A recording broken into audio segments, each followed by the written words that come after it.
All right, we're gonna work in here with a little shoulder blast, Arnold style, starting at the top, okay? And we're dropping and driving those weights super high, above the head, full reach, rotation of the wrist. You'll notice that. And the transition is at the top, okay? So singles, that single weight is held at the top while the other one is working, and then we tie it together with a double, okay? So nice big reach, good posture. I'm using the image in the phone as my form focus. So you'll see me kind of giving you a nice gaze, intense gaze there. This is a tough exercise if the weight is proper, okay? And it's fine to do it light. It's fine to go a little bit heavier, but just realize that your rep count is not the most important thing. It's just how can you handle that time under tension, right? It's good to have a general target in mind. For me, it's usually 10, sometimes 7. But I can have that conversation as I'm working here and make sure that, if something's hard, it's truly hard and not just uncomfortable, okay? And those are two different things. Good exercise to kind of learn that and really have to have that conversation with yourself as you're working, okay? So in money exercise, when you transition at the top, it's much, much harder. When we finish, it's nice big reach. Focus, a lot of tension in the core here. Big double. Okay, weights come down, we don't set them down, okay? We transition into a bicep blast, okay? And this time I'm gonna do the transitioning at the bottom, right? Not the top, okay? So there'll be more time resting in that non-working arm. It will not be holding the tension, okay? So a little bit easier than the presses, but in order to extend this set, this is the format that was chosen, okay? So you can, by all means, start at the top, transition at the top, and work towards your 10 reps. So the shoulders are pretty pumped, nice and tight. When you go to this curl set, you're focusing on keeping your wrist tight, keeping the elbow pretty close to the body, and bringing those weights high. You want to close on it up to the shoulder. And I rotate and kind of twist my body a little bit side to side as I'm working because it helps me flex a little bit at the top. So I'm making sure that at the top of this movement, there's a little bit of a bicep flex, and then I kind of release that tension as the weight lowers, all right? And when the double curl comes, again, double flex, bring it down, right? If you got a mirror, look at your form, look at your muscles, all right? If not, just go by feel, right? What we're trying to do is flex the muscles. We're not trying to move a bunch of weight around, right? We're trying to get the tension in your arms. This is why we're extending the set, okay? So when we transition, we're gonna have a conversation. Can I keep going? If I can, I'm gonna switch to some alternating curl and press. Always rotating that wrist, okay? Adds a little bit of a twist to this movement. We're gonna work 10 each arm. You're gonna see this takes some time to do. So there's some breathing, light breathing when the weights come down. There's an inhale when it comes back up. The release of air comes when the weight is pressed above the head, okay? So we often find ourselves working through tension with held breath because we're a little bit stronger at that moment. But we have to make sure that there is some breathing or rhythm to our breathing. So again, nice big reach as you're coming up and transition.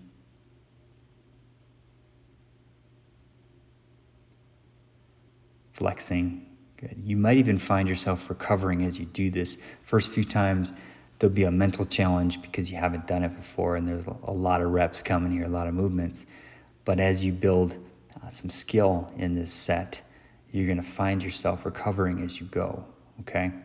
And that when you're at, when you've reached that level of conditioning and fitness, you can really focus on flexing and just being real powerful in the muscles. A lot of joint movement here. Wrists are tight, working through the elbow, through the shoulder, and feeling a lot of that core in the transition, midsection. Good. And as you get your reps, as we get close to that 10 count, we're gonna think about maybe a final transition.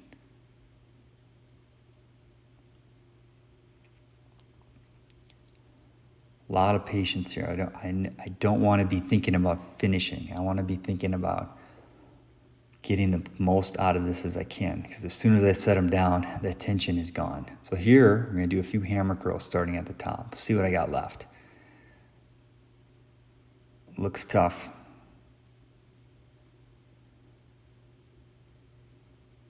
We'll finish strong here. We've decided that that's probably enough. Solid.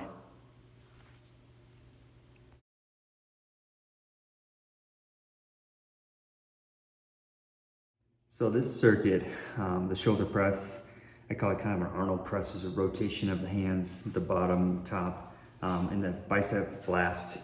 That can be done in a multitude of ways, but I do like to start, once you've developed some strength and motion, I like to start from the top, okay? So with hands up, as you'll see in the video, here, okay? So palms are facing away. And when the rotation comes, like obviously it comes here, right? You get the press, other one, back down to a double. Okay, and then you're transitioning at the top, set at the bottom. And with the shoulders and the biceps, that is a harder way to do it, okay? It's probably 25% harder, if not more, than transitioning for the shoulders at the bottom, okay? Coming here, because there's a rest. When the arm is down, it's resting. Same with the bicep curl. If I swing from the bottom, bring the arm up, okay? We're resting, boom, we're right out of that tension, okay? And we're flexing. And we bring them both up. Again, we get into the tension and we get right out of it, okay? So you can think of it as you know, how fresh are you? Do you wanna go a little deeper, push yourself? If the weight is adequate, after you've done the presses, like you get to 10, like you saw I struggled, you're gonna see that I'm struggling to get those with my 25s. I go into the bicep curls and I kind of want to move a little bit through it, okay, through that circuit. And the third one, when you're doing the curl and press, you want to make sure that your range of motion is complete, is big. Okay, so I start that hand really low, I bring it up, and I reach it high. Okay, complete extension, back down, switch, okay? And here, I'm just kind of telling myself that, hey, you don't need to quit your set. You can finish it and do one set and 5 minutes of work with the biceps and shoulders. You shouldn't need or want to do any more. You should have had enough tension in that circuit that's good for your arms for the day. So it's a nice addition throughout your week to kind of pepper it in, or just like if you got some dumbbells hanging around, it's a super simple solution, and it gives you a chance to learn how to flex and just implement this mind-muscle kind of connection throughout your movements. But also it really hyperstimulates the muscles. You don't have to do multiple sets, and it gives you a chance to work with whatever weight you have available, right? I don't want to go too heavy or my form's going to slip. And if it doesn't, again, weight kind of aligns with goals, but most people have access to light dumbbells, and it's just lighter the dumbbell is going to be just a little bit more inviting. Okay, so I don't prescribe any sort of weights. You know what light feels like to you, and if you've done a bicep blast on its own, or a shoulder blast, or Arnold blast, you know how hard those things are at certain weights for you, and so just adjust accordingly. All right, get after it.